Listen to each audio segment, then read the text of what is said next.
ಮಾಘ ಮಾಸ ಸಂಕಷ್ಟಹರ ಮಹಾಗಣಪತಿ ಕತೆ. ದ್ವಿಜಪ್ರಿಯ ಮಹಾಗಣಪತಿ ಸಾಮಾನ್ಯ ದೇವ ಪೀಠ. ಸಂಕಷ್ಟಹರ ಚತುರ್ಥಿ ಪೂರ್ವ ಕತೆ ಕೇಳಿದ ಮೇಲೆ ಈ ಮಾಸದ ಕಥೆಯನ್ನು ಕೇಳಬೇಕು.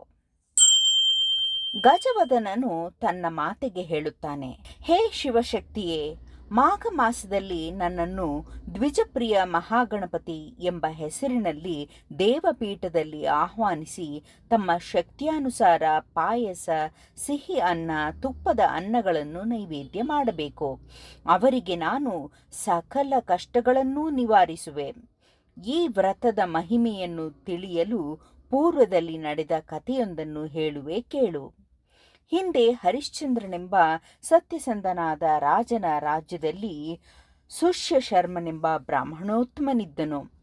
ಆತನ ಪತ್ನಿಯ ಹೆಸರು ಮಹಿಮಾ. ಅವಳು ಮಹಾಭಕ್ತಳಾಗಿದ್ದಳು. ಆಕೆಯು ಪ್ರತಿ ಮಾಸವೂ ಶ್ರೀ ಸಂಕಷ್ಟಹರ ಮಹಾಗಣಪತಿ ವ್ರತವನ್ನು ಶ್ರದ್ಧೆ ಭಕ್ತಿಯಿಂದ ಮಾಡುತ್ತಿದ್ದಳು. ಸಕಾಲದಲ್ಲಿ ಅವರಿಗೊಂದು ಗಂಡು ಮಗು ಜನಿಸಿತು. ಹೀಗಿರಲು ಬ್ರಾಹ್ಮಣನು ಅಕಾಲ ಮರಣವನ್ನು ಹೊಂದಿದನು. ಮಹಿಮಾ ತನ್ನ ಮಗನನ್ನು ಬಹಳ ಕಷ್ಟದಿಂದ ಸಾಕಿ ಸಲಹುತ್ತಿದ್ದಳು. ಜೀವನೋಪಾಯಕ್ಕಾಗಿ ಭಿಕ್ಷಾಟನೆ ಮಾಡುತ್ತಾ ಜೀವಿಸುತ್ತಿದ್ದಳು. ಹೀಗಿದ್ದರೂ ಆಕೆ ಬಿಡದೆ ಭಕ್ತಿಯಿಂದ ತನ್ನ ಶಕ್ತ್ಯಾನುಸಾರ ಶ್ರೀ ಸಂಕಷ್ಟಹರ ಚೌತಿ ವ್ರತವನ್ನು ಮಾಡುತ್ತಿದ್ದಳು. ಹೀಗಿರಲು ಒಮ್ಮೆ ಮಹಿಮಳು ಪೂಜೆಗೆ ಕುಳಿತಿದ್ದಾಗ ಆಕೆಯ ಮಗ ರಸ್ತೆಯಲ್ಲಿ ಆಟವಾಡುತ್ತಿದ್ದನು. ಒಬ್ಬ ದುಷ್ಟ ಕುಂಬಾರನು ತನ್ನ ಯಾವುದೋ ಸ್ವಾರ್ಥಕ್ಕಾಗಿ ಆ ಮಗುವನ್ನು ಅಪಹರಿಸಿಕೊಂಡು ತನ್ನ ಮನೆಗೆ ತಂದನು. ಅನಂತರ ಮಡಿಕೆಯನ್ನು ಸುಡುವಾಗ ಆ ಮಗುವನ್ನು ಉರಿಯುವ ಬೆಂಕಿಯಲ್ಲಿ ಹಾಕಿ ಮನೆಗೆ ಹೊರಟು ಹೋದನು. ಇತ್ತ ಮಗನನ್ನು ಕಾಣದ ಮಹಿಮಳು ಗಣಪತಿಯಲ್ಲಿ ಬೇಡಿಕೊಳ್ಳುತ್ತಾ, ಎಲೆ ಗಜವದನನೇ, ಪುತ್ರ ವ್ಯಸನದಿಂದ ದುಃಖಿತಳಾದ ನನ್ನನ್ನು ರಕ್ಷಿಸು, ನನ್ನ ಮಗನನ್ನು ಮರಳಿ ನನ್ನ ಬಳಿಯೇ ಸೇರಿಸು ಎಂದು ಗೋಳಾಡಿದಳು. ಮರುದಿವಸ ಕುಂಬಾರನು ತನ್ನ ಮಡಿಕೆಗಳನ್ನು ನೋಡುವುದಕ್ಕೋಸ್ಕರ ಬಂದಾಗ ಆ ಹುಡುಗನು ಅಲ್ಲೇ ಇರುವ ನೀರಿನಲ್ಲಿ ಆಟವಾಡುತ್ತಿದ್ದನು. ಇದನ್ನು ಕಂಡ ಕುಂಬಾರನು ಹೆದರಿ ಆಶ್ಚರ್ಯಚಕಿತನಾದನು.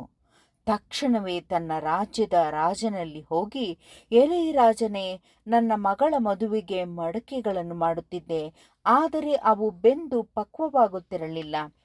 ಆಗ ಒಬ್ಬ ಮಾಂತ್ರಿಕನ ಸಲಹೆಯಂತೆ ನಾನು ಒಬ್ಬ ಬಾಲಕನನ್ನು ಆ ಸುಡುವ ಬೆಂಕಿಗೆ ಆಹುತಿ ನೀಡಿದೆ. ಆದರೆ ಇಂದು ಆ ಬಾಲಕನು ಕ್ಷೇಮವಾಗೇ ಇದ್ದಾನೆ ಎನ್ನಲು ರಾಜನು ಆ ಬಾಲಕನಲ್ಲಿಗೆ ಬಂದು, ನೀನು ಯಾರು ಎಂದು ಕೇಳಲು ಆ ಬಾಲಕನು ತನ್ನ ತಾಯಿಯ ಬಳಿಗೆ ಕರೆದುಕೊಂಡು ಹೋದನು. ಈ ಸೋಜಿಗದ ಸಂಗತಿ ಹೇಗೆ ನಡೆಯಿತೆಂದು ರಾಜನು ಮಹಿಮಳನ್ನು ಕೇಳಲು, ಇದು ಸಂಕಷ್ಟಹರ ಮಹಾಗಣಪತಿ ವ್ರತದ ಮಹಿಮೆ ಎಂದು ಹೇಳಿದಳು. ಇದರ ಪೂರ್ಣ ವಿವರ ತಿಳಿದ ರಾಜನು ತನ್ನ ಪತ್ನಿ ಸಮೇತ ತಾನು ವ್ರತವನ್ನು ಮಾಡಿದನಲ್ಲದೆ ತನ್ನ ಪ್ರಜೆಗಳಿಗೂ ಪ್ರೇರೇಪಿಸಿದನೆಂಬಲ್ಲಿಗೆ ಸಂಕಷ್ಟಹರ ದ್ವಿಜಪ್ರಿಯ ಮಹಾಗಣಪತಿಯ ಮಾಘ ಮಾಸದ ಕಥಾ ಮಹಿಮೆಯು ಸಂಪೂರ್ಣವಾಯಿತು.